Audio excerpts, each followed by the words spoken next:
Om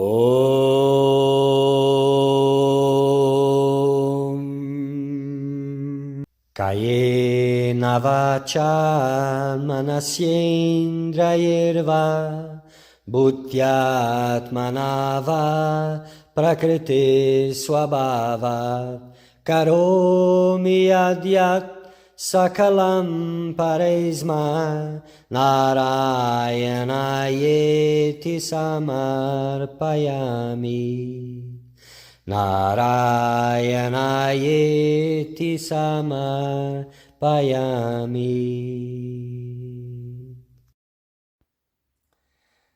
Querido buscador da verdade, bem-vindo.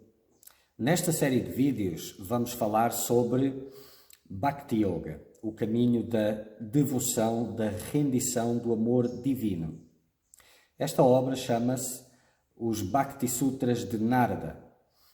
São atribuídos ao sábio Narada e fala tudo sobre o caminho da devoção, do amor a Deus. Algo que para os dias atuais é uma joia, uma preciosidade, aquilo que trará alento ao coração do verdadeiro buscador da verdade. Que todos vocês possam encontrar inspiração nesta obra, direcionamento e um entendimento profundo, e que também o amor divino possa brotar nos vossos corações.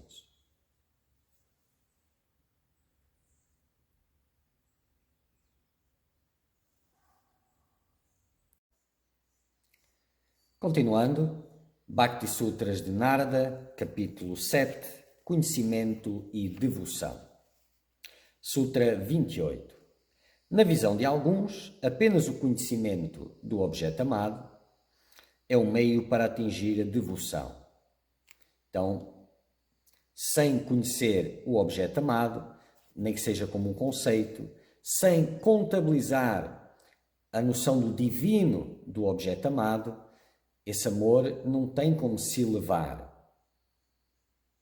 não tem como haver devoção. Então, Bhakti deve ser precedido pelo conhecimento do que o objeto de devoção e adoração é o Senhor, e não um outro ser qualquer, que é onipresente, onisciente, misericordioso, que possui auspiciosidade infinita, que é o suporte e substrato de todos. Tal é a sua grandeza. E é importante ter esta noção para que a devoção seja possível. Sem esse conhecimento não haverá fé em Deus. Sem fé não haverá apego a Deus. E sem apego não haverá devoção duradoura e intensa. Porque, de alguma forma, esse amor a Deus ainda serve o propósito de realização de desejos mundanos, quer haja consciência disso ou não. Então, sem a noção da sua grandiosidade, não pode haver a fé em Deus. Sem a fé não pode haver o apego.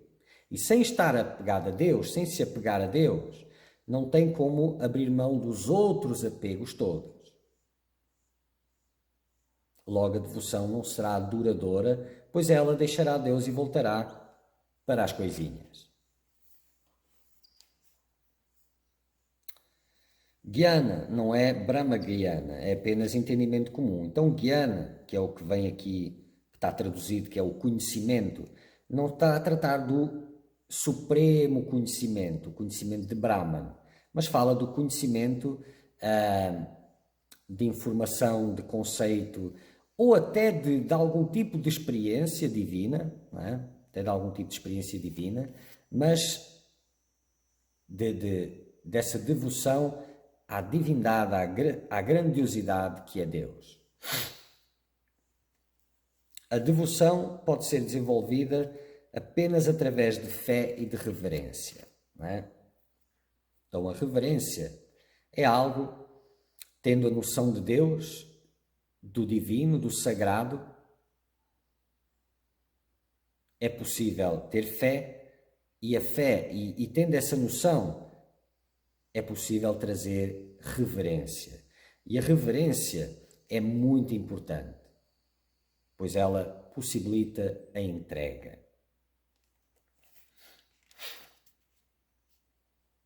Sutra 29. Outros são da opinião de que existe dependência mútua entre conhecimento e devoção.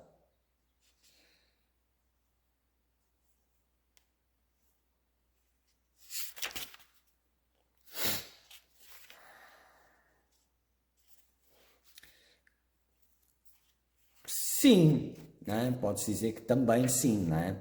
Então, de certa forma, aquele conceito inicial permite devoção, ter devoção, e aquela devoção permite ter um conhecimento maior de Deus. E esse conhecimento maior de Deus permite ter mais devoção. Existe esta relação, mas já vamos entender isso melhor, não é? Não se pode conhecer os pontos acerca desta colocação. Não se pode conhecer a Deus sem amor e esforço. Não é? Até porque o grande esforço para conhecer a Deus tem a ver com o abrir mão, o desapegar das fontes de sofrimento que são os desejos mundanos. É isso que precisa do esforço. O amar a Deus é natural. O abraçar a Deus é natural. O apegar-se a Deus é natural. Abrir mão dos desejos mundanos é que não é tão natural assim. E é daí que vem o esforço. E quando não há esse esforço, significa que o amor a Deus ainda está ao serviço da realização desses desejos. Não se pode esforçar para amar sem saber quem se ama.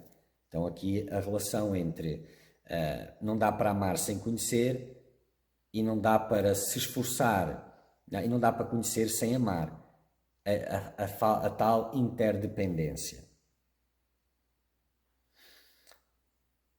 No Gita encontramos: o homem cheio de fé alcança a sabedoria. Ele alcança Deus, Deus é a sabedoria. E Deus é Ele mesmo. No Gita também: para eles, sempre harmoniosos, adorando em amor, eu dou o yoga da discriminação pelo qual eles vêm a mim. Tipo, aqueles que estão me adorando, os bhaktas, os que seguem a devoção, eu dou o yoga da discriminação pelo qual eles vêm a mim. Então, eu dou-lhes a sabedoria para eles virem a mim. Pela devoção, ele me conhece em essência, quem e o que eu sou. Tendo assim me conhecido em essência, ele imediatamente entra no Supremo.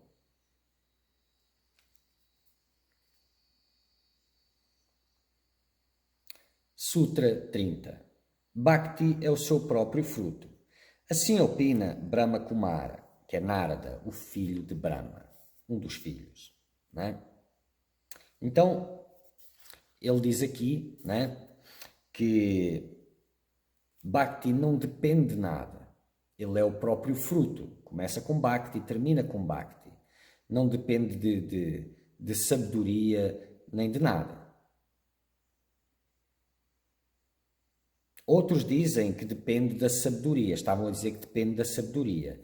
E mais uma vez entramos, não é? Nenhum deles exclui o outro. Não se pode dizer que o Narada tem razão e os outros estão errados. Todos estão certos, são apenas diferentes circunstâncias.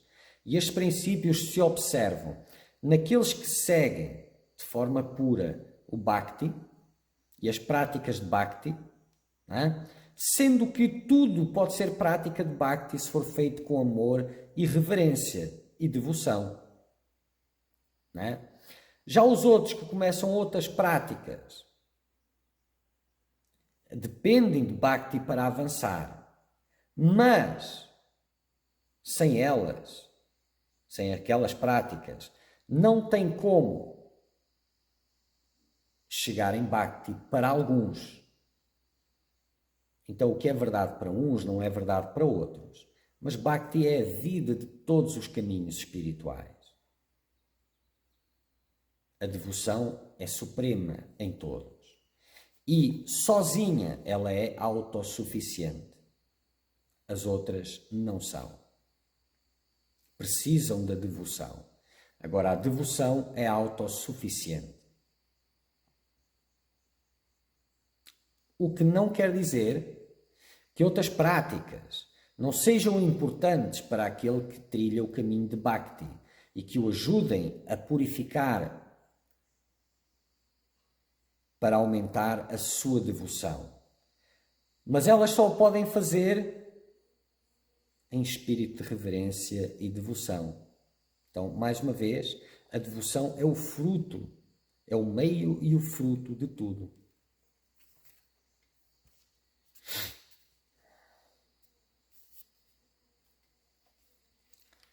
Portanto, Narada sustenta que a devoção é tanto o fim quanto o meio, não precisa de mais nada. Bhakti é tanto a raiz quanto a árvore da espiritualidade. É verdade. E é também o fruto da árvore da espiritualidade. Não só a raiz quanto a árvore, mas o fruto também. Bhakti é tudo isso. Ele é a verdade de tudo. A devoção. Bhakti é autossuficiente, não depende de nenhum outro sadhana. Já todos os sadhanas dependem de Bhakti. Não há nada superior a Bhakti cuja realização possa ser usada como um meio. Então, os outros, o fim é Bhakti. O meio pode ser qualquer outra disciplina. Já o Bhakti, o meio para Bhakti é o próprio Bhakti. Logo, não tem nada superior.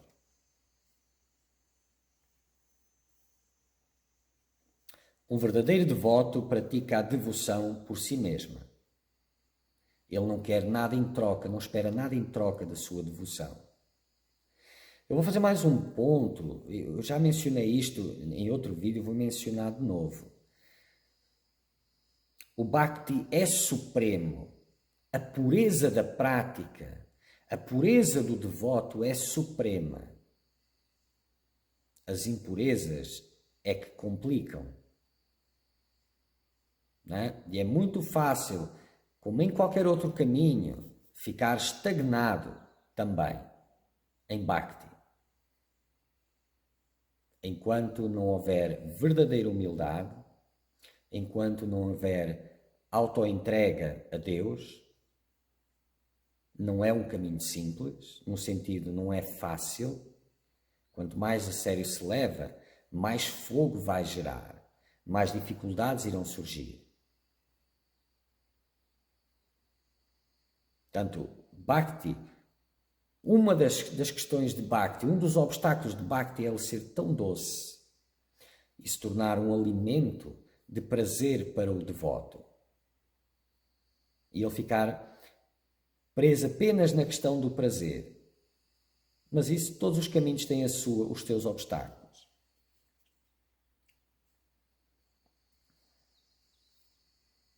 De acordo com Bhakti Yoga, conhecimento e sabedoria estão subordinados à devoção.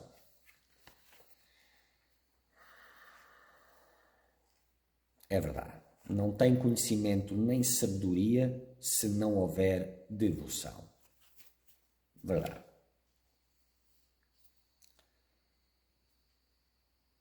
Do que resultou a devoção? Da própria devoção. Bhakti é tanto a causa quanto o efeito. Bhakti não é fruto ou resultado de nenhuma prática. Todas as práticas ordenadas pelas Escrituras são apenas para remover o ego ou o véu. Então, todas as práticas das Escrituras são para remover o ego ou o véu. E enquanto Bhakti é um meio, também serve para remover o véu do ego.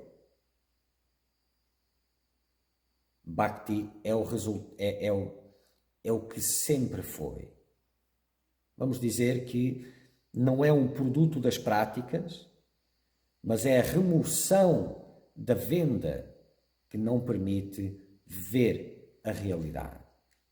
Ver Bhakti, a suprema devoção, a suprema bem-aventurança.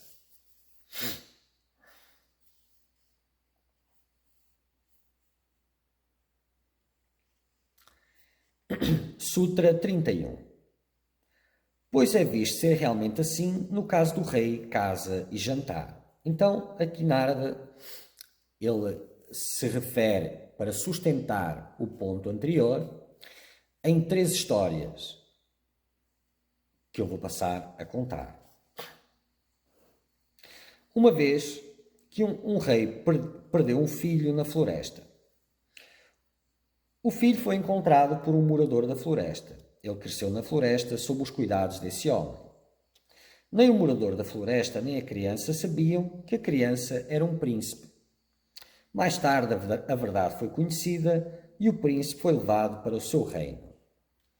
Quando o menino, que ignorava a sua linhagem e se considerava um mero habitante da floresta, ouviu falar da sua linhagem acidentalmente, nada de novo foi produzido, mas ele apenas foi lembrado de um fato existente. Mesmo assim, somos lembrados do nosso verdadeiro status da mesma forma, somos lembrados do nosso verdadeiro status quando percebemos o Ser Supremo. Assim como um menino sempre foi um príncipe, um devoto tinha devoção nele antes do momento em que começa a sua prática espiritual, tem a devoção durante o período das suas práticas e depois das suas práticas será devoção. Segunda história. Um homem faz uma longa peregrinação. Por muitos dias ele se pergunta, ele se questiona e suporta muitas dificuldades. Ele experimenta vários tipos de problemas. Ele não pode desfrutar durante a sua jornada das conveniências que desfrutava em sua casa. A casa continua a ser a sua casa, mesmo na sua ausência, mas a distância que impedia a sua diversão desaparece quando ele regressa. As experiências de prazer são novamente revividas assim que ele volta. Se o devoto se afasta da presença do Senhor como o peregrino se afasta da sua casa, ele nega a si mesmo a felicidade naquele momento. Mas se ele praticar devoção ao Senhor, ele alcançará seu próprio lar e comungará com o Senhor e desfrutará da bem-aventurança divina. Terceira história, do jantar. Quando o homem está com fome, ele está infeliz.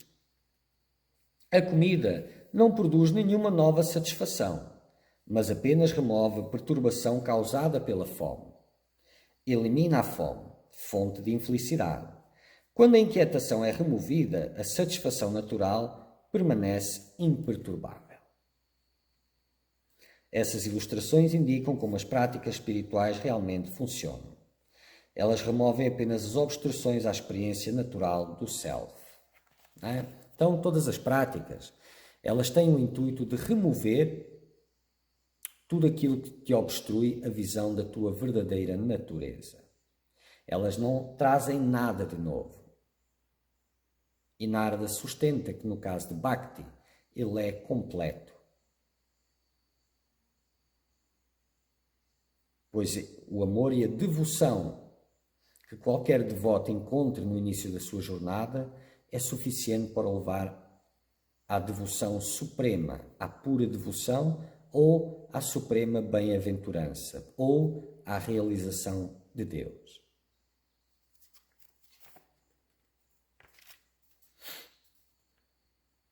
Sutra 32. Não é por isso, pelo mero conhecimento das coisas, que o rei se torna um rei, nem o homem esfomeado fica saciado. Então, mais uma vez, era o que já lá estava, o que era original que determina e não o conhecimento do fato. Então, não é por ouvir a notícia que o menino se torna um príncipe, ele já era um príncipe. Nenhum status foi adicionado a ele por ouvir. A satisfação do peregrino também já está lá. Nada lhe foi acrescentado pelo seu retorno a casa. O mero conhecimento dos alimentos e seus ingredientes não pode saciar a fome. Você deve comer a comida. Mesmo assim, Da mesma forma, o mero conhecimento de Deus não pode desenvolver devoção e dar paz. Tem que haver a experiência direta de Deus. A entrega constante a Deus, o caminhar constante a Deus, com devoção exclusiva a Deus, não partilhada com mais nenhum outro desejo.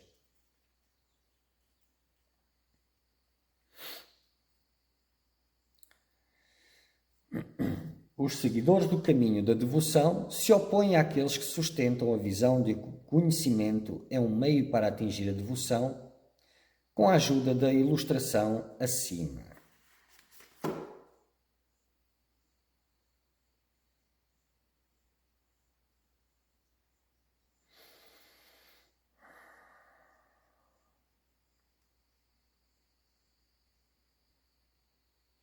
Sim, ele se opõe através daquele exemplo, mas para outros, o outro exemplo também é verdadeiro. E isso não exclui, não diz que um é errado e outro é certo. Ambos são certos. O que vale a pena afirmar aqui é que o caminho da devoção é completo. E a devoção e o amar incondicionalmente, exclusivamente a Deus, traça o caminho de volta para Deus. Sutra 33. Portanto, somente o caminho da devoção deve ser adotado por aqueles que desejam a salvação, diz Narada.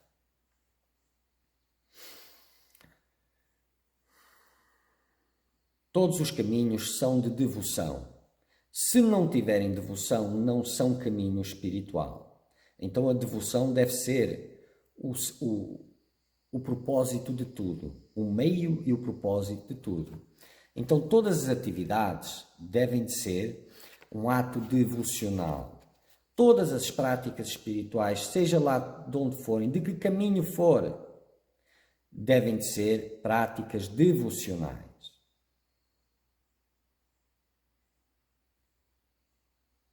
Para poder, para serem práticas verdadeiras. Porque sem a devoção é só forma, sem conteúdo.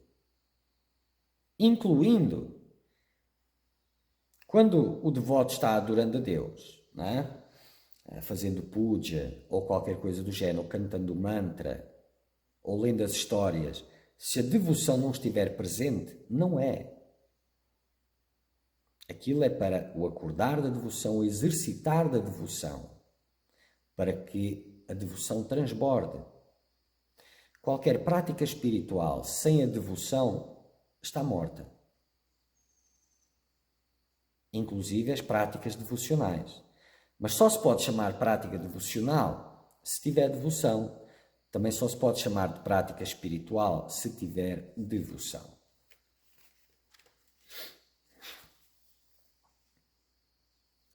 A estrada real para a libertação é a devoção a Deus.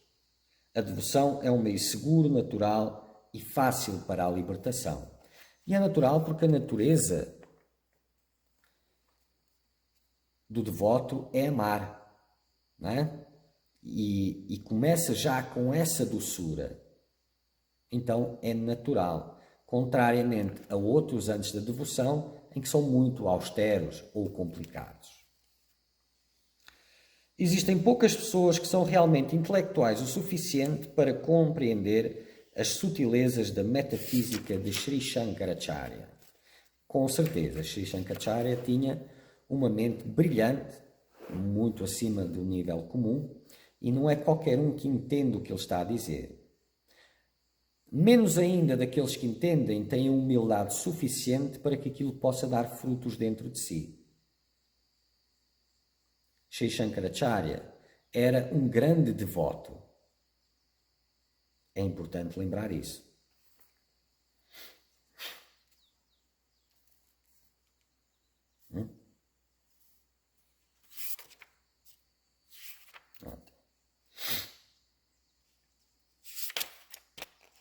O caminho de devoção termina no mesmo lugar que o caminho de Gyana.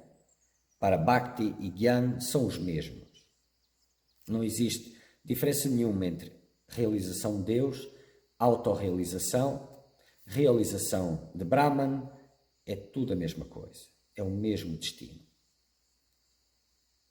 A diferença é que uns são mais austeros que outros e no caso Bhakti é mais doce. Onde tem devoção a Deus tem doçura. Doçura, né, tem o doce e o amargo. O doce é pelo amor a Deus. O amargo é quando tem a dificuldade de desapegar do mundano.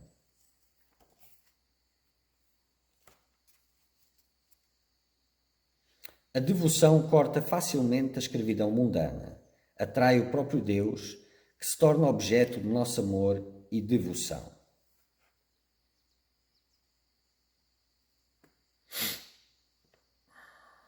Então, a devoção corta facilmente a escravidão mundana. Porquê? Porque ela dirige, não é? Dirige a nossa atenção para Deus, faz com que se desenvolva um apego por Deus e isso remove o apego pelos desejos, corta com os desejos pela raiz, que são aquilo que mantém o buscador preso na roda do sansara.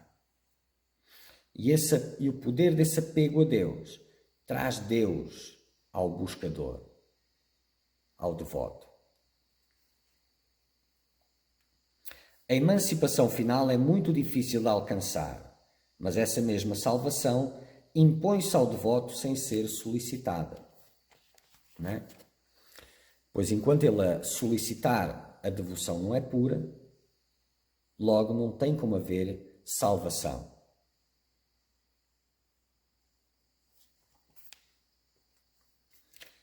Você deve se tornar um mumukshu, que é um buscador da verdade. Você deve ansiar pela libertação. Você não deve desejar nada além do Senhor. Só então Deus o escolherá.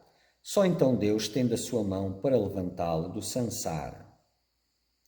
Mas antes disso, Deus vai testar se realmente não desejas nada mais além de Ele. Quando tu chegas nesse fervor devocional, não é? Em que estás convencido e que queres convencer a Deus que não queres nada além dele, Deus vai testar isso, para ver se realmente não estás preso ou se estás preso.